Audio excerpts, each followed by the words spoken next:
পেট্রোপোলে গঙ্গা পেট্রোপোলে যে জিনিসটা দেখতে পাই ভাষা উচ্চপদ, এবারে সেটা হলো না, কি বলবেন? দেখুন, বাংলাদেশের হাসিনা সরকার দেশ থেকে পালিয়ে যাওয়ার পর থেকে বাংলাদেশের অস্থিরতার পরিবেশ তৈরি হচ্ছে। দেখছি আমরা ক্রমশ পাকিস্তান প্রীতি ওদের হয়ে উঠছে এবং উর্দুর প্রতি যেন দেখতে যে যতটুকু দেখতে পাচ্ছি সবাই নয় বাংলাদেশের নাগরিক, কিন্তু একটা অংশ হচ্ছে যে বাংলা ভাষার জন্য এত মানুষ শহীদ হলো, যে পাকিস্তান উর্দুকে চাপিয়ে দেওয়ার চেষ্টা করলো।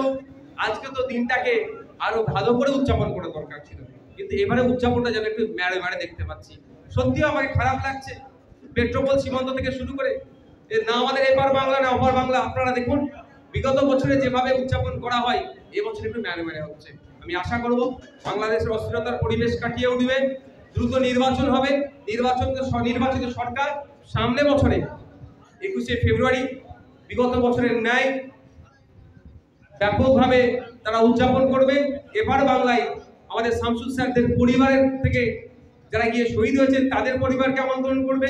আমরা প্রয়োজনে তার ওপার বাংলার যারা শহীদ আছে তাদের পরিবারকে আমাদের মঞ্চে নিয়ে এসে আমরাও সুন্দরভাবে আমরা বাঙালি আমাদের মাতৃভাষাকে আমরা উদযাপন করবো এবং আন্তর্জাতিক মাতৃভাষা দিবসের সাথে সাথে উদযাপন করবো। বিধানসভায় মুখ্যমন্ত্রী মমতা বন্দ্যোপাধ্যায় এবং বিরোধী দল শুভেন্দুর মধ্যে কি ঘটনা আছে? শুভেন্দুবাবু মমতা ব্যানার্জির মধ্যে কতটা ঘটনা আছে বলতে পারবো না, তবে শুভেন্দুবাবু যে দল থেকে বিলং করছেন বর্তমানে সেই দলের সাথে তৃণমূল কংগ্রেসের দলের খুব ভালো সম্পর্ক। কারো কিছু আর আজকে আন্তর্জাতিক ভাষা দিবস উদযাপন করছে, কি বলবেন? দেখুন, এটা শুধু ইন্ডিয়াতে নয়, 2000 সালে সম্ভবত 2000 সালে ইউনাইটেড নেশন তার সদস্য যারা পদ নিয়ে আছেন বা আছেন ওই জোটের মধ্যে প্রত্যেকটা সদস্য সহ যে দেশগুলো আছেন তাদেরকে উদযাপনের কথা বলছে। সারা পৃথিবী জুড়ে এটা পালন হচ্ছে। প্রত্যেকের মাতৃভাষার প্রতি ভালোবাসা, গুরুত্ব এবং অপরের ভাষার প্রতি রেসপেক্ট রেখেই পালন করছি আমরা। শুভেন্দু দেবী মুখ্যমন্ত্রীকে জঙ্গি বলে আখ্যায়িত করেছে, কিন্তু মমতা ব্যানার্জি কোর্টে যাচ্ছে না, কিন্তু স্পিকারের কাছে প্রমাণ চাচ্ছে। স্পিকারের কাছে প্রমাণ চাইতে গেলে তো লিখিত দিতে হবে আগে স্পিকার স্যারকে, বা স্বাধিকার ভঙ্গের নোটিশ দিতে হবে। উনি তো করবেন না এটা, বা ওনার বাস্তব কথা, উনি একটা অসত্য কথা বলেছেন শুভেন্দু অধিকারী, তো ওনাকে কোর্টে গিয়ে তো মামলা করা দরকার যে আমার মানহানি হয়েছে, মানহানি মামলা করা দরকার। তা না করে বলছে মোদিকে চিঠি লিখবো। কোর্টে গেলে তো শুভেন্দুবাবুর বলা বন্ধ হয়ে যাবে, আর শুভেন্দুবাবু যদি বলা বন্ধ করে দেয় তাহলে আর এদের হিন্দু মুসলমান রাজনীতি করতে পারবে? আজকে যে আন্তর্জাতিক সভা আপনারা খোলামেলা মাঠে করতে পারতেন, হলের ভিতরে করছেন। দেখুন, দারুণ একটা প্রশ্ন করেছেন। আমরা সমাজ ব্যবস্থা পরিবর্তনের স্বপ্ন নিয়ে এসেছি। আমাদের পার্টির স্লোগান ক্ষমতা দখল নয়, সমাজ ব্যবস্থায় পরিবর্তনের মূল লক্ষ্য। আপনারা জানেন আজকে গতকালকে মাধ্যমিক পরীক্ষা শেষ হয়েছে, কিন্তু এখন আমাদের রাজ্যে ওয়েস্ট বেঙ্গল বোর্ড অফ মাদ্রাসা এডুকেশনের যে বোর্ড যাদের যে স্কুলগুলো শিক্ষা প্রতিষ্ঠানগুলো পরিচালিত তাদের পরীক্ষা এখন বাকি আছে, 25 তারিখ লাস্ট পরীক্ষা। তাই সেই সমস্ত বাচ্চাদের, শিক্ষার্থীদের, পড়ুয়াদের আমরা ক্ষতি করতে পারি না।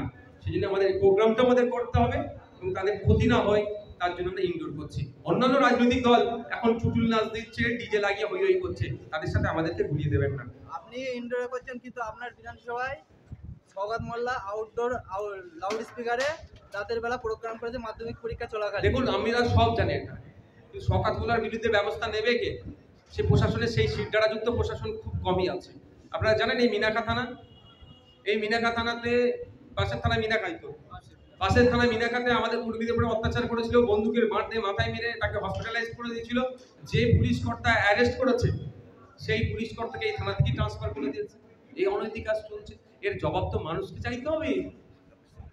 এর জবাব দেওয়ার মাধ্যম হচ্ছে সব থেকে ভালো মাধ্যম, সেটা হচ্ছে আঙুঠা, অর্থাৎ ভোট, ইভিএম মেশিন। এই মাধ্যমে জবাবটা মানুষকে দিতে হবে। তুমি আমার বাড়ির বাচ্চার ভবিষ্যৎ নষ্ট করছো, তুমি তার পরীক্ষা সকালে তুমি রাত্রে মাইক বাজাচ্ছ, তোমাকে মাইক বাজার উপযুক্তই রাখবো না, অর্থাৎ তোমাকে না গণতান্ত্রিক প্রক্রিয়া জড়ে বিচ্ছিন্ন করে দেবো। Thank you.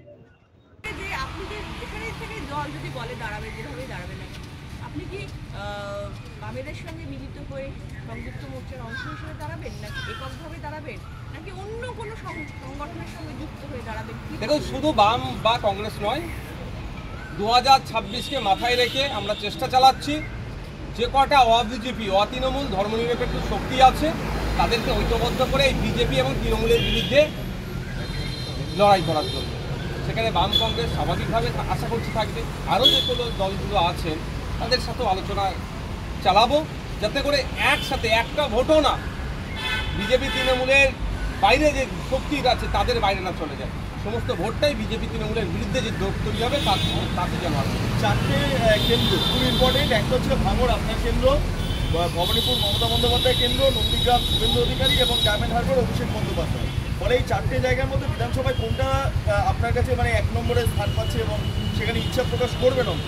মানে দেখুন, ওটাও আমি আবারও বলছি, ইচ্ছে প্রকাশটা হচ্ছে সেটা আমি আমার অফিসিয়াল আমার কমিটির কাছে আমি রিটেন দেবো, বা সেখানে আমি বারবারই বলবো, এখানে তো মিডিয়ার সামনে ওটা বলার উচিত না।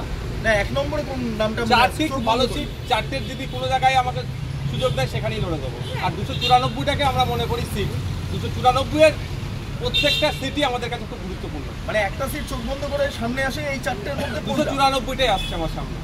একটা জিনিস ভেবে সেটা হচ্ছে যে আমরা দেখছি গত কয়েকদিন ধরে বিধানসভাতে যে বিক্ষোভ কর্মসূচি হলো, যেখানে বিজেপির তরফে কর্মসূচি হলো, সেখানে কিন্তু বক্তব্য ছিল যে আমরা হিন্দু বলে গর্বিত হতে চাই। তো যে বিষয়টা নিয়ে কার্যত বিজেপি এগোচ্ছে, তাতে কি মুসলিম ভোট তৃণমূলের পক্ষে আরও বেশি সংগঠিত হচ্ছে না? দেখুন, এটা তো আমি বলছি এর মধ্যে কিছু একটা চক্রান্ত আছে বিজেপি তৃণমূলের মধ্যে, যে হিন্দু মুসলমানের ভোট দুটোকে পুরো ভাগ করে রাখতে হবে।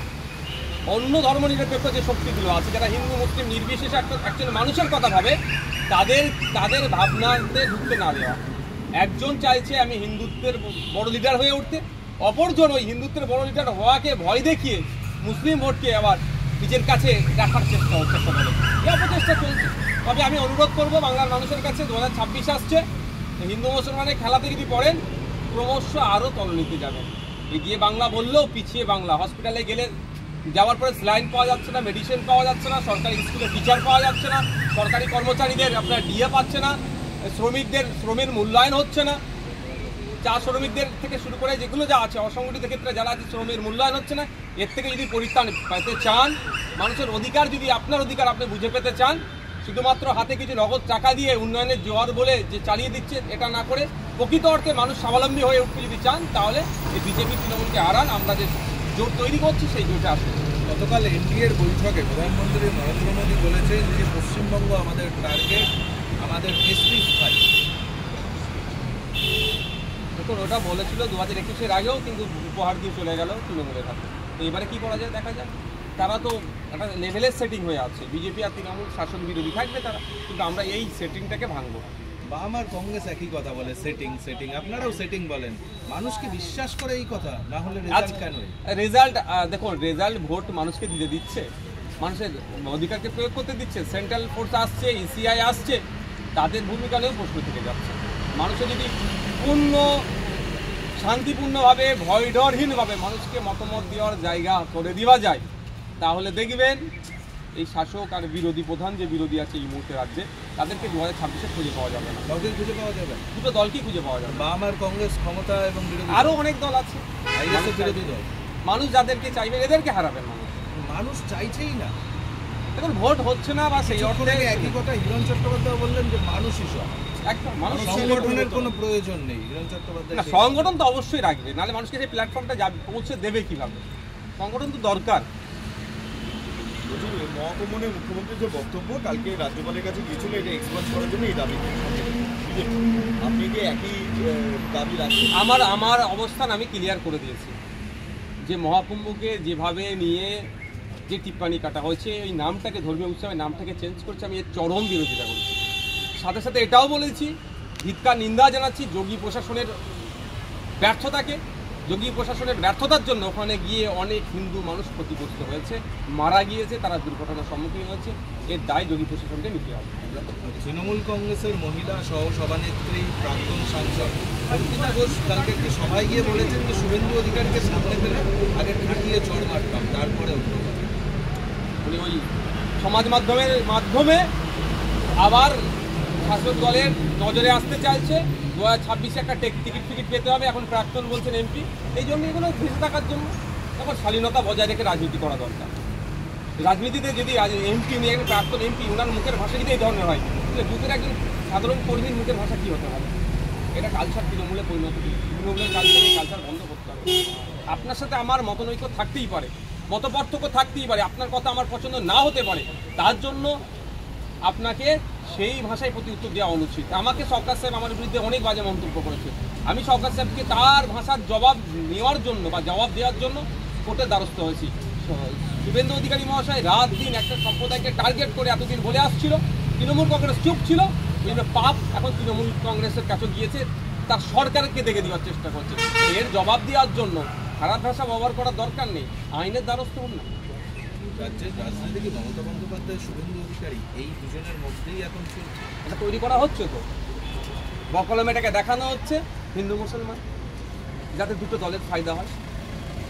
Thank you.